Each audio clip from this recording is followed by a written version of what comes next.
새로운 정권이 들어서고 1년이 지난 이 시점에서 한국 사회의 민주주의 후퇴가 눈에 띄게 드러나고 있습니다. 노조와 기업 간의 갈등은 심화되고 있고요.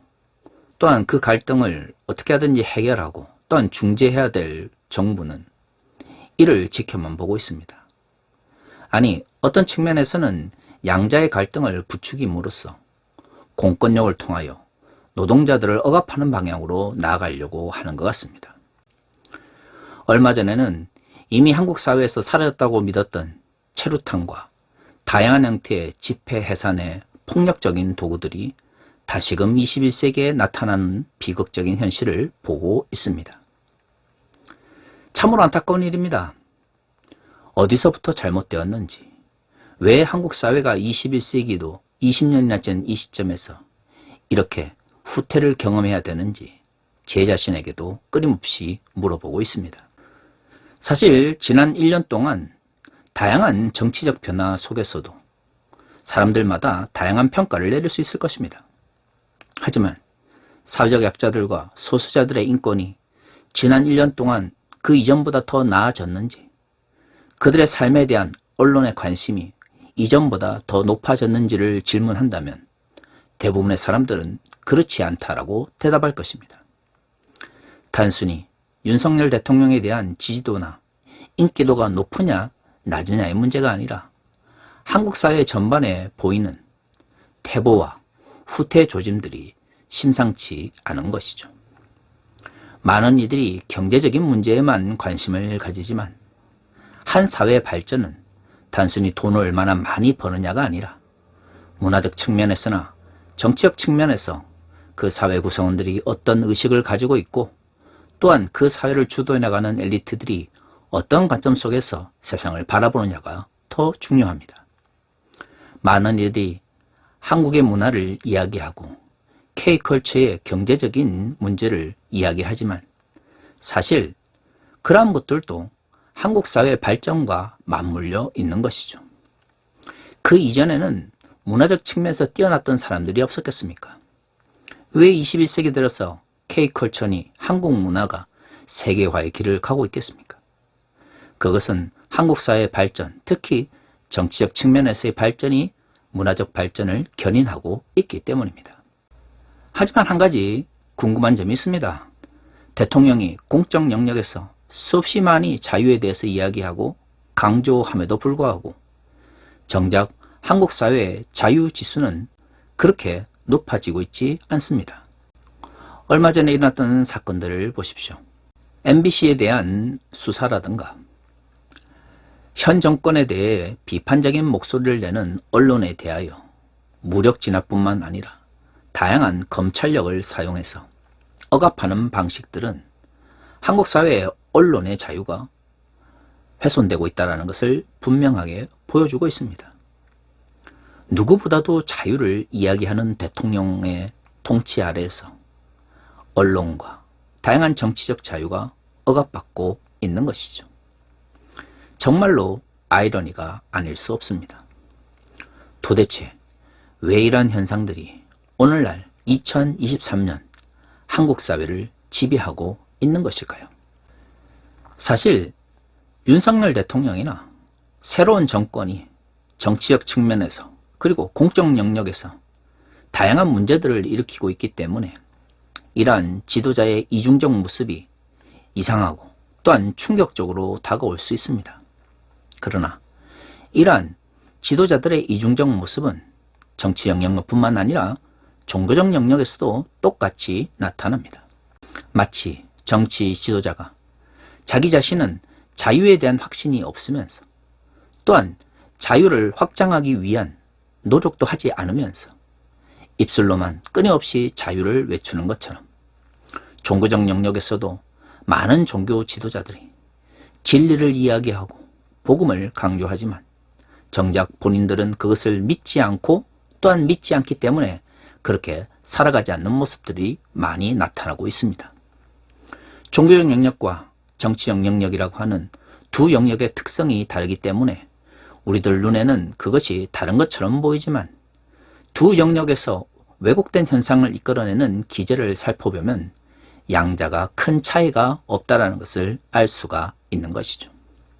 그렇습니다. 특히 종교적 영역에서 많은 사교 집단들과 기독교 사이비 집단의 종교 지도자들은 자신들은 그것을 믿지 않으면서 다른 사람들에게 그것에 대한 확신이 있는 것처럼 보이려고 합니다. 왜 그럴까요? 그렇습니다. 내가 설득하려고 하는 사람들에게 자신의 확신을 보여주면서 자신에게 유리한 방식으로 자신의 이해관계에 따라서 그 사람들을 이용해 먹으려고 하는 것이죠. 결국에는 자신이 믿지 않는 것을 확신 있게 이야기하는 모습은 타인에 대한 선동과 크게 다르지가 않습니다. 그것은 종교적 영역이든 정치적 영역이든 마찬가지인 것이죠. 사실 오늘 우리가 읽은 본문의 말씀은 과거 사교 집단이나 기독교 사이비 집단 내에서 정말로 많이 남용되어 왔습니다. 오늘의 본문은 이렇게 이야기합니다. 또 나를 위하여 구할 것은 내게 말씀을 주사 나로 입을 열어 복음의 비밀을 담대히 알리게 하옵소서 할 것이니.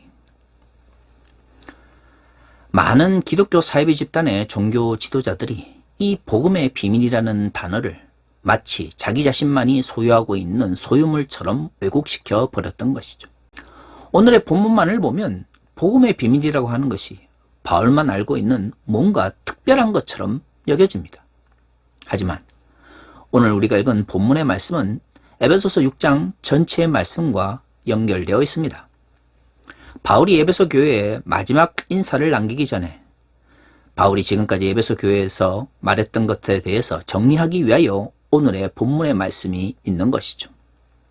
그러므로 오늘 바울이 이야기하고 있는 복음의 비밀은 전신갑주를 취하여 하나님 나라를 가치를 향하여 달려나가야 될 그리스도인의 의무와 연결되어 있습니다. 복음이라고 하는 것은 결국 선포되어져야 하는 것이고 이 세상의 잘못된 가치와 끊임없이 투쟁해 나갈 수밖에 없는 그러한 성격을 가지고 있습니다.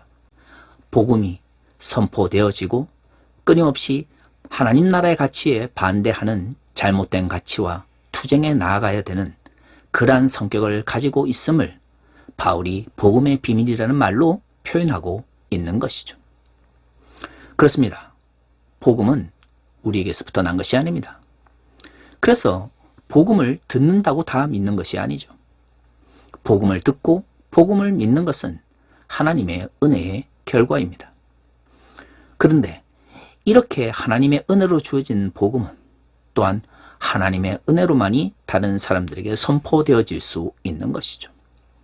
그러면 인간들이 할 수 있는 것은 아무것도 없을까요? 그렇지 않습니다. 하나님은 그 복음의 비밀을 사람들에게 맡기셨습니다. 그것을 선포하고 또한 그 말씀대로 살아가는 사람들을 통해서 복음의 비밀은 이 세상 속에서 확장되어지는 것이죠. 20절의 말씀은 그 복음의 비밀을 더욱 명확하게 보여주고 있습니다. 이 일을 위하여 내가 쇠사슬에 매인 사신이 된 것은 나로 이 일에 당연히 할 말을 담대히 하게 하려 하심이라. 에베소서 6장을 기록할 때 바울은 감옥에 갇혀져 있었습니다. 어떤 형태의 감옥이었는지는 알 수가 없습니다. 그러나 그가 말하고 있는 쇠사슬은 자신이 원하는 대로 함부로 행동할 수 없었다는 것을 의미하고 있는 것이죠. 왜 그는 쇠사슬 아래 있게 된 것일까요? 그렇습니다. 복음의 비밀을 선포하려 했기 때문입니다. 하나님 나라의 가치를 반하는 다양한 가르침들에 대해서 싸워 나갔던 것입니다. 그렇기 때문에 세상의 가치를 쫓는 사람들로부터 핍박받아야 했고 또한 결국 쇠사슬 아래 있게 된 것이죠.